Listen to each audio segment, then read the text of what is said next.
Ready start.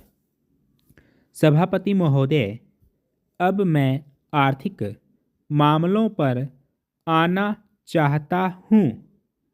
मैं अधिक समय नहीं लूँगा। इस बात को सभी स्वीकार करेंगे कि तीव्र गति से हमारी आर्थिक प्रगति हो। इसका प्रबंध किया जाना चाहिए। इसके लिए ऐसा वातावरण बनाने की आवश्यकता है जिससे उत्पादन बढ़ सके, वितरण में समानता आ सके और उपभोग में संयम से काम लिया जा सके। हर बजट को और हर कर प्रस्ताव को इसी कसौटी पर कसा जाएगा।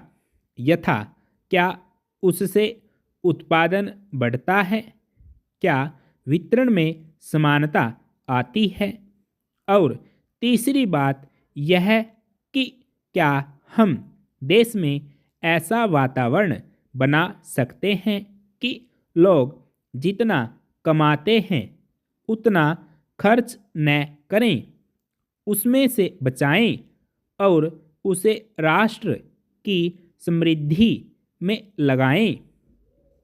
अगर इस कसौटी पर सरकार की आर्थिक नीतियां कसी जाएं तो मुझे लगता है कि उनमें पर्याप्त सुधार की गुंजाइश है।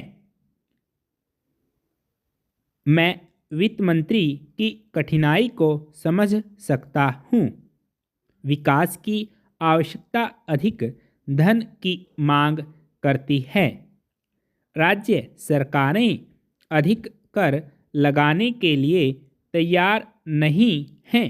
वे केंद्र से कर्जा लेकर अपना काम चलाना चाहती हैं। वहाँ कोई वित्तीय अनुशासन नहीं है। यह सारा बोझा केंद्र को उठाना पड़ेगा और केंद्रीय सरकार कठिनाई में पड़ेगी। इसलिए मैं समझता और सुझाव को दोहराना चाहता हूँ कि राज्यों को इस संबंध में निर्देश दिया जाना चाहिए। संविधान के अंतर्गत केंद्र इन राज्यों को निर्देश दे सकता है कि वह अपने साधनों के अंतर्गत अपने खर्च को चलाएं। केंद्र के कर्ज पर निर्भर नहीं रहना चाहिए। विशेष परिस्थितियों में कर्जा दिया जा सकता है, लेकिन कर्जा लेकर अपना काम चलाना यह उनका स्वभाव नहीं बनना चाहिए।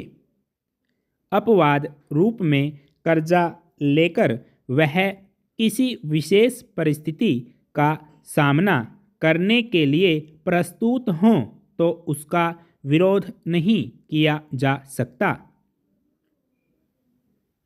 दूसरी बात यह है कि देश में सादगी और संपत्ति को उड़ाने के बजाय उसे उत्पादक कार्यों में लगाने का वातावरण बनाना चाहिए।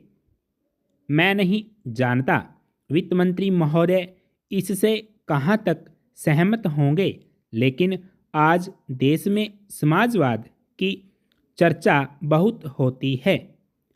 लोगों का समाजवाद की ओर देखने का दृष्टिकोण विकृत हो गया है। लोग हमें क्या मिलता है इस और ज़्यादा ध्यान देते हैं। हम कितना खर्च करते हैं इस और ध्यान नहीं देते हैं। समाजवाद बिना संपत्ति की अभिवृद्धि किए और बिना उसके समान वितरण के नहीं आ सकता। हमारा देश कृषि प्रधान देश है। स्टॉप।